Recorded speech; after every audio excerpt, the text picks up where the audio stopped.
Eu sou Manuel Carvalho e este é o P24. Filipe Duarte Santos avisa: é crucial reduzir o número de ignições na floresta. Vamos olhar para o cenário internacional novamente, porque o governo de Portugal declarou alerta para a onda de calor com risco de incêndios florestais, que deve atingir o país a partir de amanhã, quando dá verão. É sempre assim, infelizmente, em Portugal e na Espanha. O decreto de emergência deve permanecer em vigor entre domingo e quinta-feira. O governo português antecipou que a semana será muito difícil e pediu à população que siga todas as orientações. As ondas de calor, que se repetem com cada vez mais frequência em Portugal, interessam a todo mundo. No caso, ouvimos o extrato de um noticiário da CNN do Brasil. O que por aqui se passa é um espelho das terríveis ameaças que o aquecimento global coloca ao planeta. Cá como em todo o lado, a dureza do dia-a-dia agrava-se, a mortalidade aumenta e a natureza de vastos espaços florestais é destruída pelo fogo. Bem o sabemos, não estamos a falar de um risco do futuro. O que sentimos por estes dias, ou no final de junho deste ano, é uma ameaça real. De agora. O que há 20 ou 30 anos acontecia, vá lá, uma vez por ano, agora repete-se, vezes sem conta. Estaremos conscientes destas ameaças? Estaremos a fazer tudo o que é possível para proteger as pessoas mais vulneráveis e proteger também o nosso vasto e rico património vegetal? Diz a Organização Meteorológica Mundial que é uma onda de calor quando a temperatura máxima do ar ao longo de 6 dias consecutivos é superior em 5 graus Celsius face ao valor médio das temperaturas máximas diárias registadas entre 1961 e 1990.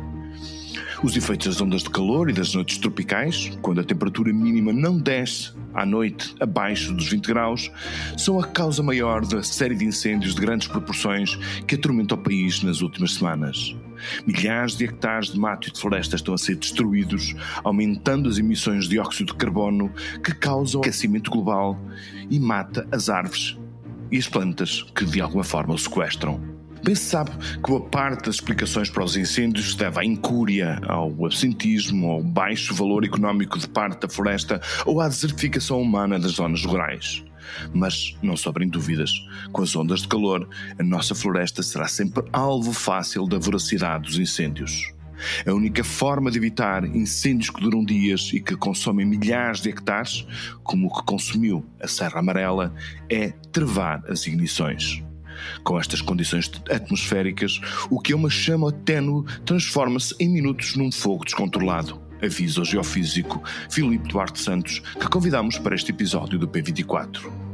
O que está exatamente a acontecer com estas vagas de calor? Serão irreversíveis?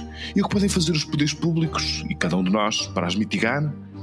Filipe Duarte Santos é geofísico, catedrático da Faculdade de Ciências, pioneiro dos estudos sobre as alterações climáticas em Portugal e autor de uma obra referencial nesta área da ciência. Este é o P24, o seu dia começa aqui. Viva, professor, muito obrigado por vir ao podcast da Manhã do Público. Depois de vivermos alguns anos, 2 anos, digamos assim, de relativa acalmia, as ondas de calor regressaram em força em 2025. Estaremos a viver um ano excepcional ou é de temer que no futuro próximo a situação se agrave ainda mais? Infelizmente, o mais provável é que a situação se vá agravar, porque a causa da situação, a causa de haver cada vez mais ondas de calor, portanto, mais frequentes e mais intensas, são as emissões de gases com efeito de estufa para a atmosfera, e essas emissões continuam a bater recordes, e a concentração dos gases com efeito de estufa na atmosfera também tem valores máximos, não tem diminuído, tem aumentado. Portanto, as ondas de calor, que é um dos eventos extremos que resultam destas alterações climáticas, há outros, como por exemplo a precipitação muito intensa, a intervalos de tempo curtos, tempestades muito violentas, ciclones tropicais com ventos muito fortes, etc. Portanto, situações extremas, eventos meteorológicos extremos, vão aumentar de frequência e também de intensidade. Acontece ainda, e isto é uma coisa um pouco mais técnica, mas penso que é importante procurar comunicar, que nós temos modelos climáticos que fazem projeções de como é que será o clima futuro. E esses modelos não estão a acertar, no sentido de que o aumento da temperatura média global da atmosfera, o chamado aquecimento global, portanto, o aumento da temperatura média da atmosfera à superfície, está a ser maior do que aquilo que os modelos indicam. E isso significa que há um desequilíbrio entre a quantidade de energia que o planeta recebe e aquela que emite. Portanto, está a armazenar energia, há várias teorias para isso, mas o facto é que os modelos não estão a acertar no ritmo ao qual se está a assistir, não é, ao aumento da temperatura. Portanto, sendo previsível que nós vamos ter cada vez mais ondas de calor, necessariamente e naturalmente, por consequência, continuamos a ter cada vez mais incêndios. Professor, é caso para temer o futuro da nossa floresta e do nosso coberto vegetal? Bom, eu penso que são duas questões independentes.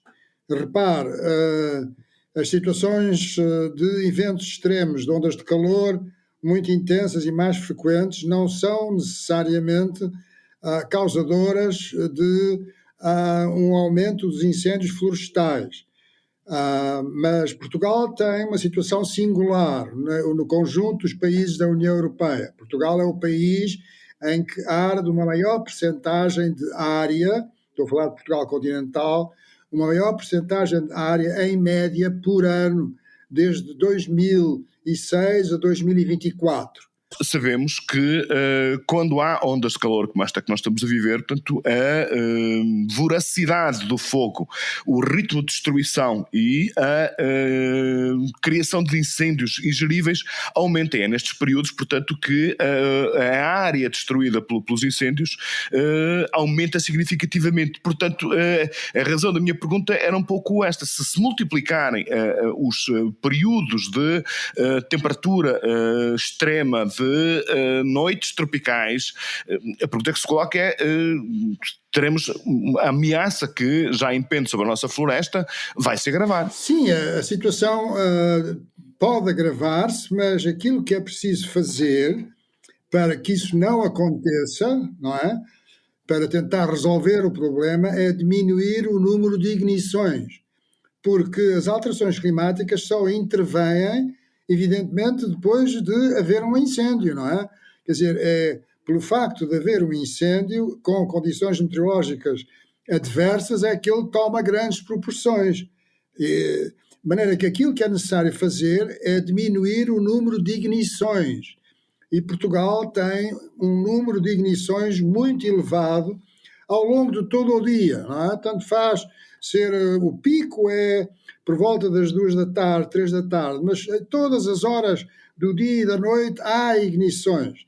Ora bem, com ignições nestas condições meteorológicas, a probabilidade de haver incêndios que se tornam de grandes dimensões é muito grande. Portanto, deveria-se fazer um esforço maior no sentido de haver menos ignições. Há uma coisa que é muito importante, que é o conceito de dissuasão. O conceito de dissuasão aplica-se nesta situação. Quais são os meios de dissuasão que nós temos para evitar que haja muitas ignições por dia? O número de ignições por dia tem baixado. E então, professor, e quais são esses meios? Bom, isso agora não me compete a mim dizer, mas é uma coisa que as pessoas da área da justiça, da área, enfim, dessas áreas, é que nos podem dizer, do sistema judicial português, é que nos podem dizer alguma coisa. Podem dizer que não se pode fazer nada, que está tudo bem, ou que, enfim, há qualquer coisa a fazer. Mas a pergunta que se põe é se os meios de dissuasão para haver ignições, não é? Para evitar ignições, é necessário evitar ignições, mas elas existem, não é? Como é que se leva as pessoas a não... Porque, repare, a maior parte das ignições tem origem humana. Isso é uma coisa que se sabe com muita certeza, não é? As ignições têm, sobretudo, origem humana. Algumas têm causas naturais, não é? E essas não podemos fazer nada, mas é uma percentagem relativamente pequena. A maioria são ignições que têm origem humana. Portanto, é necessário que essas ignições diminuam. Idealmente era necessário que elas praticamente não existissem. Eu posso inferir dessa sua resposta que a natureza, as nossas árvores, o nosso coberto vegetal, as nossas plantas estão geneticamente adaptadas, portanto, a estes períodos de calor mais intenso e mais durável. Ou seja, desse ponto de vista, portanto, o nosso ecossistema aguenta com alguma naturalidade, digamos assim, estas ondas de calor. Os incêndios sempre fizeram parte da evolução no sistema mediterrâneo, não é? Portanto, os incêndios são perfeitamente naturais nas florestas do Mediterrâneo, mas o clima está a mudar muito depressa comparado com o passado. No passado também houve mudanças climáticas, mas foram muito mais lentas. E, portanto, a floresta tem dificuldade a adaptar-se a uma mudança climática que é relativamente rápida, relativamente ao passado. Neste momento, todo o sul da Europa, não é, está com incêndios florestais, alguns deles graves. É o caso de Portugal, de Espanha, do sul de França, da Bulgária, da Grécia, da Turquia também.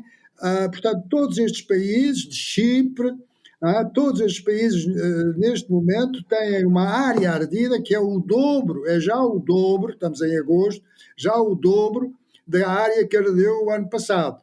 Portanto, são situações que se estão a tornar mais difíceis e é preciso gerir a floresta de modo a evitar o mais possível as ignições. Mas é preciso também que a floresta tenha valor económico, porque se a floresta não tiver valor económico, os proprietários não estão especialmente preocupados se a sua parcela, digamos de 0,6 hectares, que é a média da área das parcelas no centro, da região centro do país, se a sua parcela arder, não é?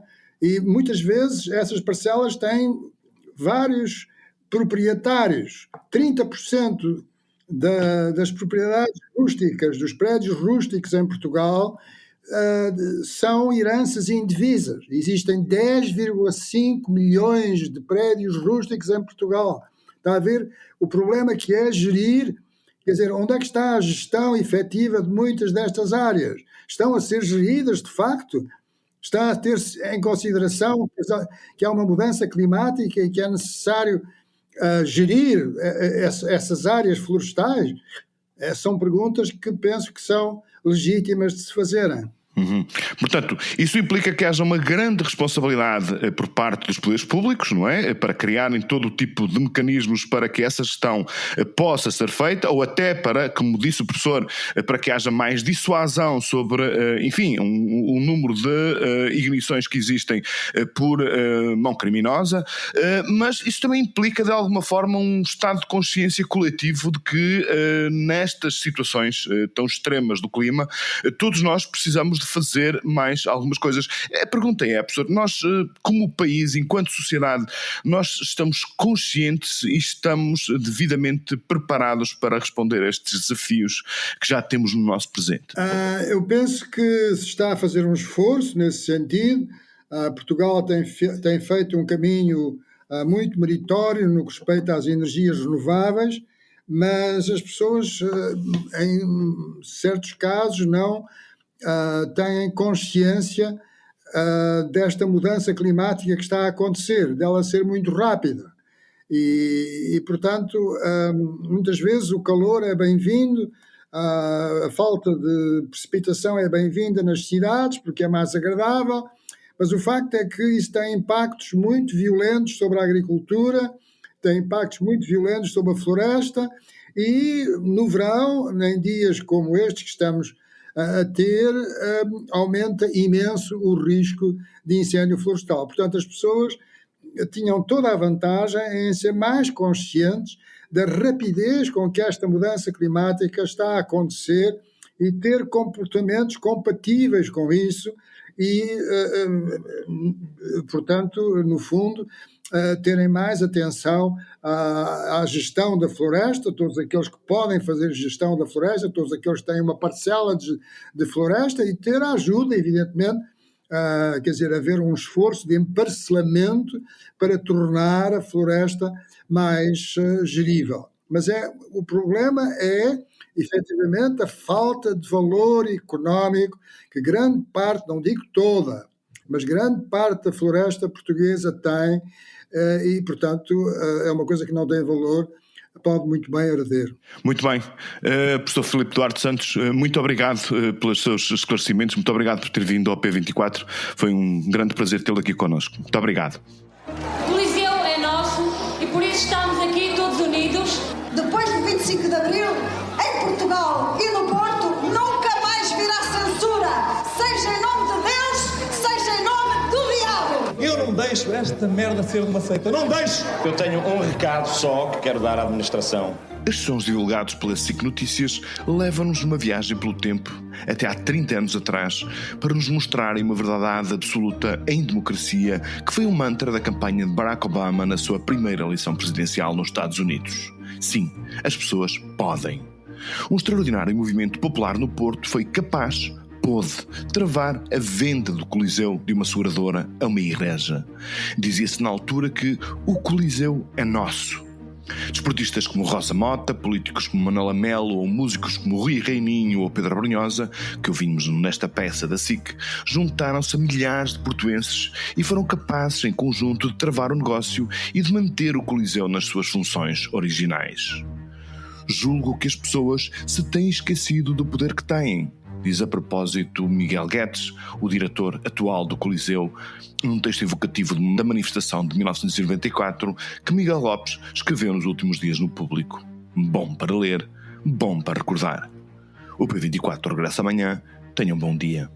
Para não perder os novos episódios, subscreva este podcast do Público na sua aplicação preferida. Para além deste programa, há mais para descobrir em público.pt/podcasts. O Público fica no ouvido.